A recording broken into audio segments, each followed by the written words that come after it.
നമസ്കാരം. വഞ്ചൂർ കോടതിയിൽ ജൂനിയർ അഭിഭാഷകയായ ഷാമിലിയെ മർദ്ദിച്ച കേസിൽ അഭിഭാഷകൻ മെയ്ലിൻ ദാസ് റിമാൻഡിലായി. 27 വരെയാണ് ഇയാളെ കസ്റ്റഡിയിൽ വിട്ടിരിക്കുന്നത്.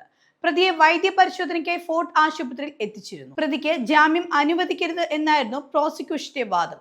എന്നാൽ യുവതിയുടെ ആക്രമണത്തിൽ മെയ്ലിൻ ദാസിന് പരിക്കേറ്റെന്നായിരുന്നു പ്രതിഭാഗം വാദിച്ചത്. ഇതിന്റെ മെഡിക്കൽ റിപ്പോർട്ടും പ്രതിഭാഗം കോടതിയിൽ ഹാജരാക്കിയിട്ടുണ്ട്. ജൂനിയർ അഭിഭാഷകയെ മർദ്ദിച്ചപ്പോൾ കണ്ണട പൊട്ടി മെയ്ലിന്റെ ചെവിക്ക് ഇൻഫെക്ഷൻ ഉണ്ടായെന്നാണ് മെഡിക്കൽ റിപ്പോർട്ട്. ഷാമിലിയാണ് ആദ്യം പ്രകോപനം ഉണ്ടാക്കിയതെന്നും അപ്പോഴത്തെ ദേഷ്യത്തിൽ സംഭവിച്ചു പോയതാണെന്നാണ് പ്രതിഭാഗം വാദിച്ചത്. സ്ത്രീത്വത്തെ അപമാനിച്ചുവെന്ന ജാമ്യമില്ലാ കുറ്റം നിലനിൽക്കില്ലെന്നായിരുന്നു പ്രതിഭാഗത്തിന്റെ വാദവും. പ്രതിയുടെ മെഡിക്കൽ റിപ്പോർട്ട് മുഖവിലക്കെടുക്കുന്നു എന്ന് പറഞ്ഞ കോടതി ഒരു തവണ കൂടി പ്രതിയെ പരിശോധന നടത്തിയ ശേഷം വിശദമായ റിപ്പോർട്ട് നൽകാനും ആവശ്യപ്പെട്ടു. കഴിഞ്ഞ ദിവസങ്ങളിലാണ് കേസിൽ പ്രതിയായ വഞ്ചൂർ കോടതിയിലെ അഭിഭാഷകൻ മെയ്ലിൻ ദാസിനെ പോലീസ് പിടികൂടുന്നത്.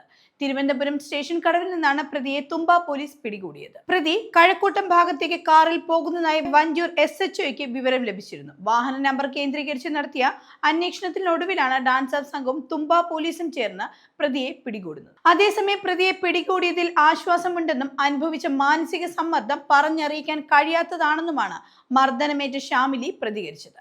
കേരള പോലീസിന് ഉൾപ്പെടെ കൂടെ നിന്ന എല്ലാവരോടും നന്ദിയുണ്ടെന്നും ഷാമിലി അറിയിച്ചു. ചൊവ്വാഴ്ച ഉച്ചയോടെയാണ് ഷാമിലിയെ മെയ്ലിൻ ദാസ് മർദ്ദിക്കുന്നത്. മോപ്പ് സ്റ്റിക് ഉപയോഗിച്ചായിരുന്നു മർദ്ദനം. മുഖത്ത് ഗുരുതരമായി പരിക്കേറ്റതിനെ തുടർന്നാണ് ആശുപത്രിയിൽ പ്രവേശിപ്പിച്ചത്.